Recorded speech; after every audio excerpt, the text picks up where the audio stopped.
আমার বোনের বিয়ের পর সেদিনকে ছিল রিসেপশনের পালা। আমরা বৃষ্টি মাথায় নিয়েই বাসে করে চলে গেছিলাম কন্যাযাত্রী। বোনের সাথে কিছুক্ষণ ফটোশ্যুট করে খেতে বসার আগেই গরম গরম পকোড়া আর ঠান্ডা ঠান্ডা লস্যি দিয়ে পেটটা ঠান্ডা করে নিলাম। তো চলো দেখে নিই কী কী ছিল মেনুতে। আমি তো আর ওয়েটই করতে পারছিলাম না, অনেক রাত হয়ে গেছিলো।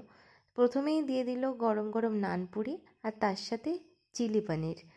তো দেখতেই পাচ্ছ ক্যাপসিকামের টুকরোগুলো আর তার সাথে লাল লাল চিলি পনির, যেটা খেতে দুর্দান্ত ছিল। তারপরে দিয়ে দিল সাদা ভাত আর তার সাথে আমার পছন্দের মুড়ো ঘন্ট ডাল। এর সাথে ছিল মুচমুচে বেগুনি, যেটা এরকম লেবু মিশিয়ে খেতে আমার সত্যি খুব ভালো লেগেছে। এরপরেই দিয়ে গেল দই কাতলা।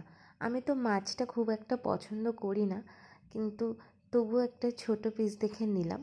তো মাছটা অ্যাভারেজ যেরকম হয় ভালোই ছিল। পরপরই দিয়ে দিল স্যালাড। স্যালাড বলতে শুধু শসাই বেশিরভাগ আমি দেখতে পাচ্ছিলাম।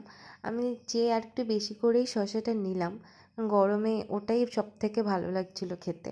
তারপরই দিয়ে গেল মাটন, আর মাটন তো খেতেই হবে।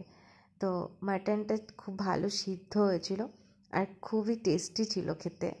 তো আমি গরমের জন্য বেশি খেতে পারিনি, 2-3 পিস খেয়েছিলাম। তারপরই আমের চাটনি আর তার সাথে পাঁপড়। তো চাটনিটা অনেকটা আচারের মতো টেস্ট ছিল, যেটা খুবই ভালো লেগেছে, ইউনিক ব্যাপার লেগেছে।